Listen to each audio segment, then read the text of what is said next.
I'm here with Micah Middendorf, Cougar men's head soccer coach. Cougars losing their conference opener to Marion this weekend.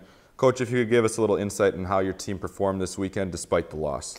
Yeah, I mean, no one likes to lose a match, especially as we open up the conference match. It stings a little bit. I think that the match got away from us a little bit, and to their credit, Marion did a really good job spreading us out on the defensive end, playing really well in wide channels. And that caused us to kind of shift over a little bit. And when they played the ball back in the middle, it isolated their one forward, their number 6, Alonso Fragoso, on one of our center backs, which is what we've been trying to avoid early on in the year, try to avoid those 1v1 situations. Because the result was Alonso came through and he scored 3 goals against us. So it was a tough match for us, but at the same time, I thought the boys battled well. Our possession in the second half, we made changes at halftime, and we created several good opportunities we didn't finish. So it's a lesson learned. So yeah, it stings a little bit, but when we look at the big picture, the season is a marathon. It's not a sprint. In every game, we need to take things away from our matches and improve, which is exactly what we're going to do.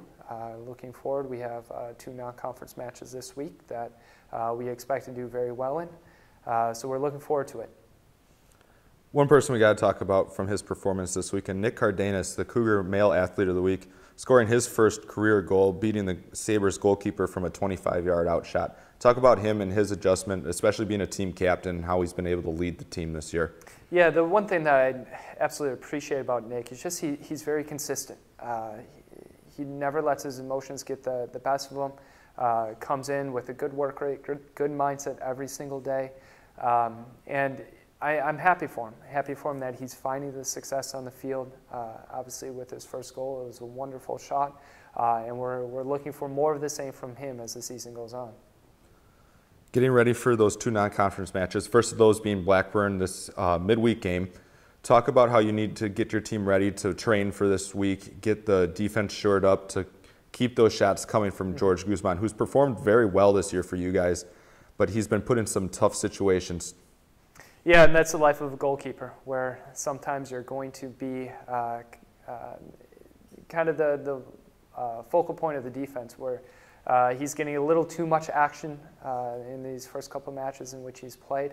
So we need to do a little bit better, defensively, and continue to take shots away from him and have our defense come through. Blackburn, it offers us another opportunity to continue the evaluation process, where players are going to fit in, which players are going to play, and continue to move forward. And then obviously when we go into Franklin, another very difficult match. It was a very good match that we had against them last year, and it's a match that I'm looking forward to.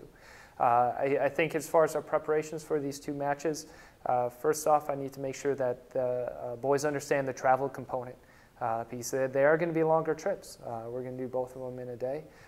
Blackburn, obviously, a good 3.5, 4 hours away downstate, and then Franklin in that Indianapolis area, where we're looking about 3.5 hours on a bus. So mentally, it's going to be difficult, where the boys have to make sure that they come in with a good mindset. They understand that from the very start. And then they're 2 very hard-working teams, where you have to make sure that we put the work rate in, both defensively and in the attack, to make sure that we get a good result in both days. Awesome, Coach. I'd like to thank you for your time today. Good luck this week. Thank you.